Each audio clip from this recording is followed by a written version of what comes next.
Hello dear students. In today's class we are going to solve a problem which I will be using somewhere in the next chapter. So let's just look at the problem. I have H, a subgroup of a group G, and A is an element of the group. So this is given to us. H is a subgroup and A is an element of the group.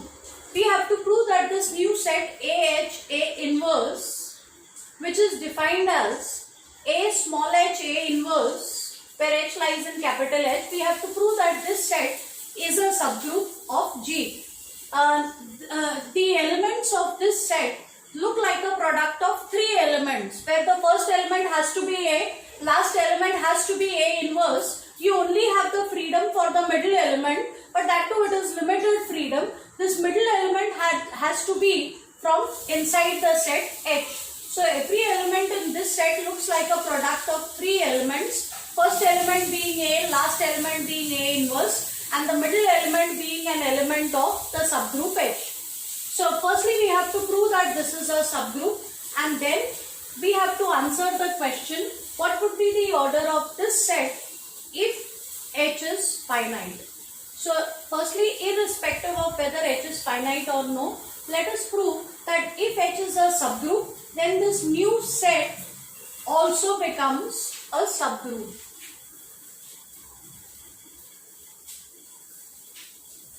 So clearly this set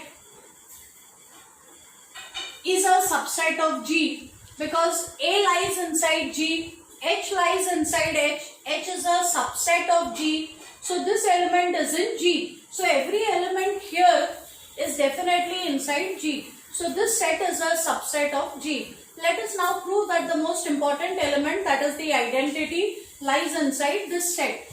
Firstly, because H is a subgroup of G, identity has to lie inside H. And A inverse, if you look at this element, then A into E is A. So this will be A times A inverse, and that becomes E. Now this element is inside H. Because this element is inside H, we can surely say that A inverse belongs to. So this element looks like a product of three elements. This element looks like a product of three elements, where the first element is A, last element is A inverse, and the middle element is E. So this element is in this set, and this element, as we have shown, is the identity. So identity belongs to this set. So the most important element lies inside this set, which also means this set, by the way, is non-empty. So we are done with the basic conditions.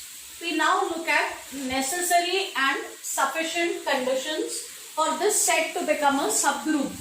So I will use the second one, which is a combination of closure and inverse properties.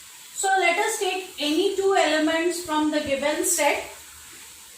We take any two arbitrary elements of the given set, and we will prove that X into Y inverse also belongs to this set.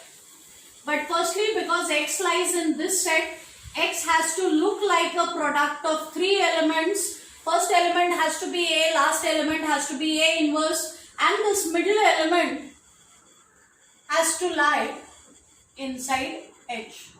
Similarly, if you look at the element Y, it will be some AH to A inverse, where H2 belongs to the subgroup H. And now let's look at XY inverse. Consider XY inverse, that is AH1 A inverse, AH2 A inverse. No. It is X into Y inverse. So X times inverse of Y. Let's simplify this.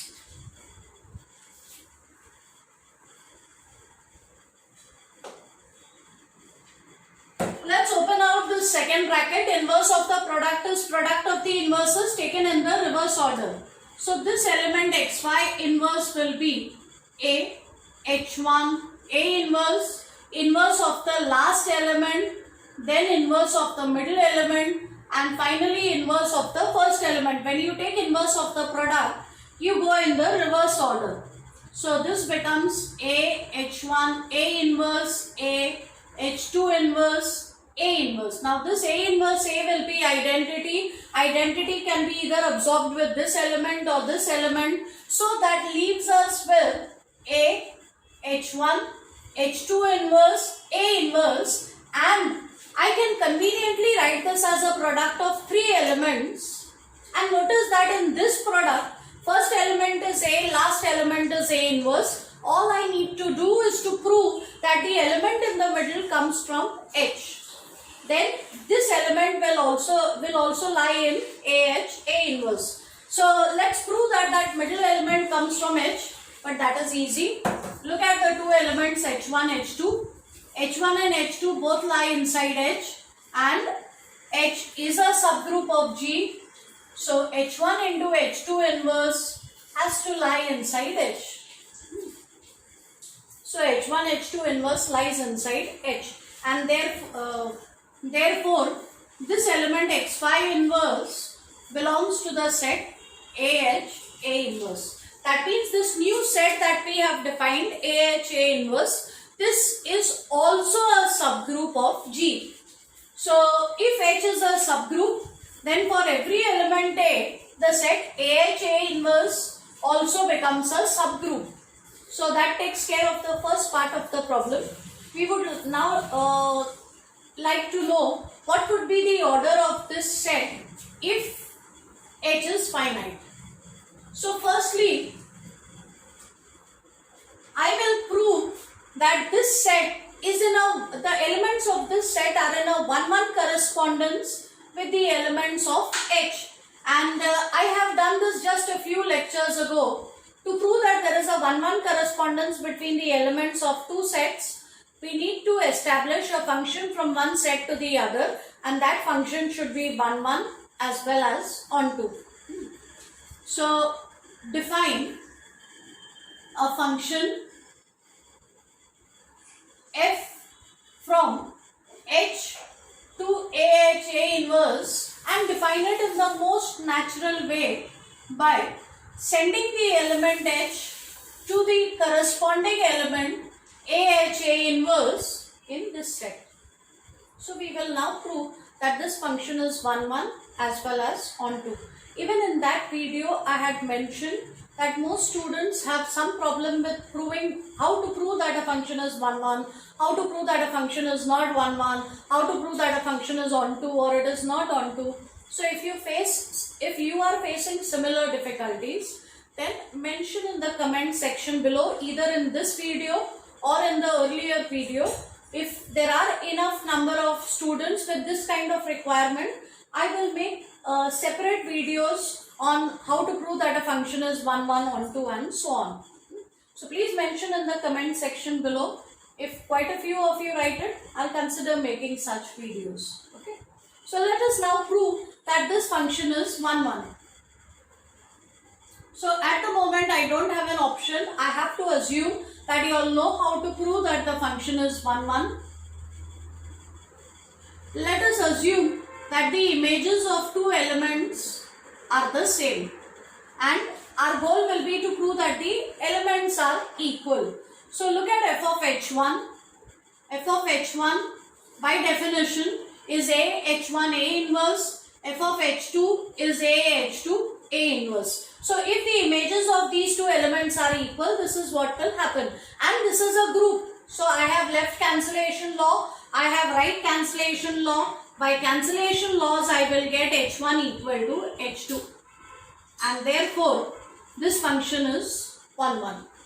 Let us now prove that this function is also onto.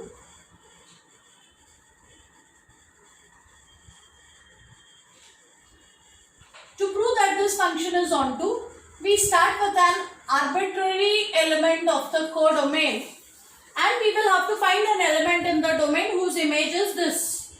That will tell us that every element in the codomain is also connected. There are no elements in the codomain which are simply left out like that. So if I can prove that every element in the codomain is connected, it will mean that the function is onto. So if I take this element in the codomain, it has to firstly look like a product of three elements. First element has to be A, second element, last element has to be A inverse, and this middle element should belong to H. But if this middle element belongs to H, I have found the element in the domain that I am looking for. Catch hold of this element itself. It is in the domain. Now let's look at the image of this element. Image of this element by definition is AH, A inverse, which happens to be the same as Y. So for every element in the codomain, I have found a corresponding element in the domain whose image is equal to that element. So this function is onto. So this tells us that there is a 1-1 correspondence between the elements of these two sets. There is a 1-1 correspondence between the elements of these two sets. And if there is a 1-1 correspondence and the set is finite, that will also mean that the number of elements in the two sets are equal. So that answers the second part of the question. If H is finite,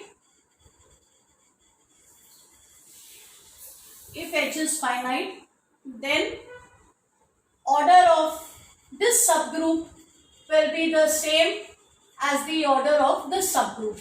This result will be very useful to us when we study normal subgroups, which is in the next chapter. That's all for now. With this chapter is done. Thank you all.